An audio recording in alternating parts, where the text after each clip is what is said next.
Hi everyone, and thank you for taking a few minutes to watch this week's video. This week's video is about something I struggled with for such a long time.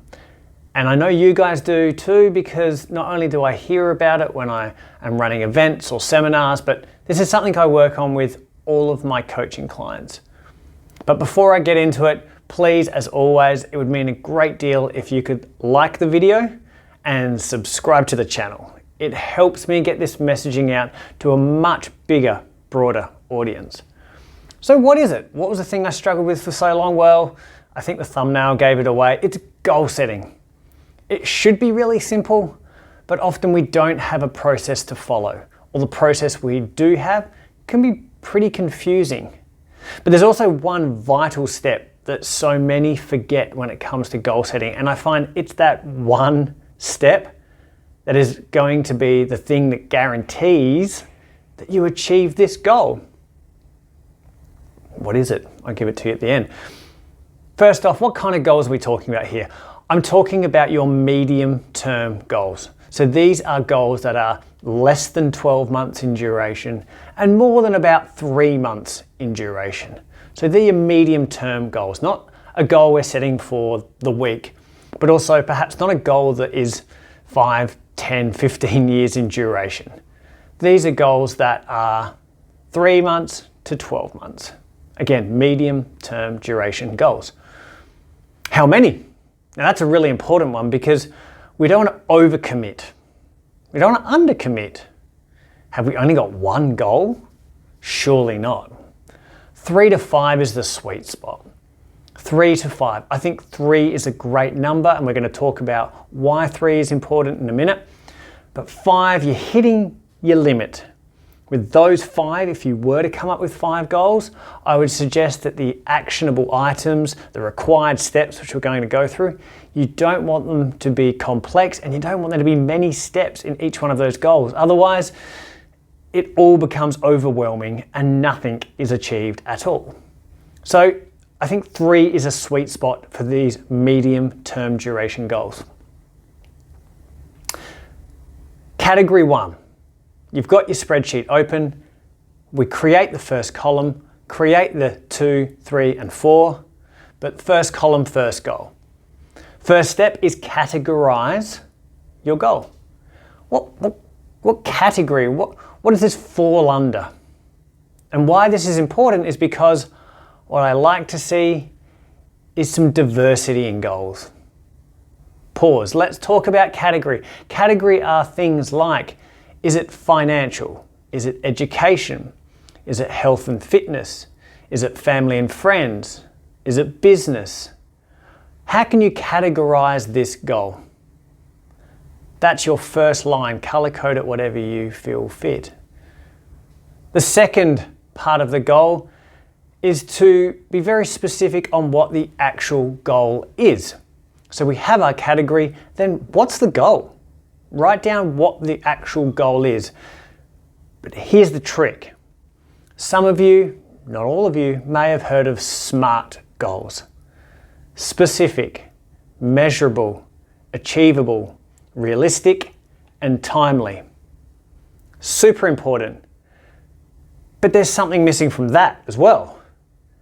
I added in an extra M. S-M-M-A-R-T.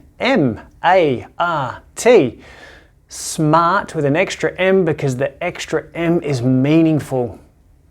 These goals need to be meaningful, otherwise when you are faced with a challenge, when things do become difficult, you will push through, you will find a solution if there is a meaning, if there is emotion, if there is a why attached to this goal. Creating a goal for the sake of creating a goal, well, you lose interest. When it becomes difficult, it's too hard, I'll move on. So make sure that it is specific, measurable, meaningful, attainable, realistic, and timely. So when you write this goal down, be very clear on what it is. Put dates attached to certain things. So instead of saying, I am going to run 21 kilometers, make it more specific. I would like to run 21 kilometers by the 30th of June 2024 because this is a distance that I previously ran when I was in the fittest part of my life and I want to get back there. This leads us into the third line, and that is your why. It feeds off of what the actual goal is. So you need to unpack, you need to self-analyze this goal. Achieving this run means that I have returned to a level of health and fitness where I felt my best, where I was my happiest. I was the best father or partner I could be. I was the most productive at work. This was a time in my life where I felt successful. There's your why. You're tapping into your why. Then we break down what's called the required steps. This is just where we get into the formalities of achieving this goal. And sometimes things might seem really small and insignificant, but it's a crucial step and you have to put it in there. And let's use this example of running that distance by the end of June. The first step could be buy some new running shoes by the 1st of X date. The second step could be engage a running coach by set date. Then it could be run 10 kilometers unbroken by set date. It could be run 15 kilometers unbroken by set date. So you break down all the required steps. Again, even if some of them seem really small and obvious, put them in there. Attach a date where possible so that you know you have a timeline to follow. If I buy my shoes by the end of next week, if I speak to that running coach and get them engaged by the end of the month, if I run that 10Ks by the end of this date, if I run this 15Ks by the end of this date, if I compete in this 21K race by the end of this date, you have a bouncing ball to follow. So make sure you have your goal and it's crystal clear. Make sure you have a why that you want to complete that goal. Have very clear steps to achieving it. And here's the two things that people often forget. The next one is achieved when, ? Or celebrate your win. Now, this may seem silly, but so many people will list their steps to achieving a goal, have a why, achieve it, and then just move on. I feel like it's to do with society being so go, go, go that we kind of forget to stop and smell the roses, celebrate our wins. Heck, you just ran an incredible distance or you achieved a monumental goal, but you didn't stop to reflect. Celebrate the fact that you've done it. It's so important. You have done all these steps to achieve something that you have said is really meaningful. Celebrate that. Celebrate it. So you have the breakdown, you have the process to follow. Like I said, use a spreadsheet, really simple. But then here's the one thing.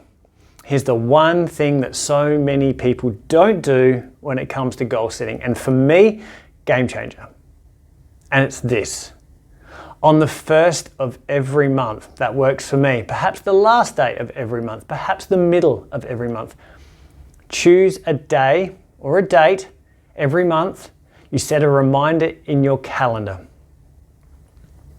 That reminder simply says, review my goals spreadsheet. Why? Why is this so important? Well, life is busy. We get caught up in the whirlwind of things going on, and sometimes we go, oh, geez, it's been like 3 months. I probably should remember what I was supposed to be doing with getting that run completed in the next couple of months. Whereas if we eliminate that need to have to remember by adding in a prompt, which is simply a reminder in our diary or in our phone, whatever works for you, but set it as a recurring reminder on the 1st or the 15th or the last of every month to go in and review your goals. So guys, that's it today. Goal setting is so important, but it's the process in which you use that is key. So follow that process. 3 to 5 goals, less than 12 months in duration, 3 to 5, try to stick to 3. Have diversity in your categories. Be very clear on your goal. SMMART, SMART goals. Extra M, it needs to be meaningful. You need to attach a Y to it.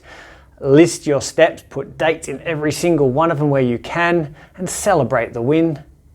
That's it from me. Please, again, like this video, subscribe to the channel, and share around your network if you think more people need to hear about it. I'll see you soon.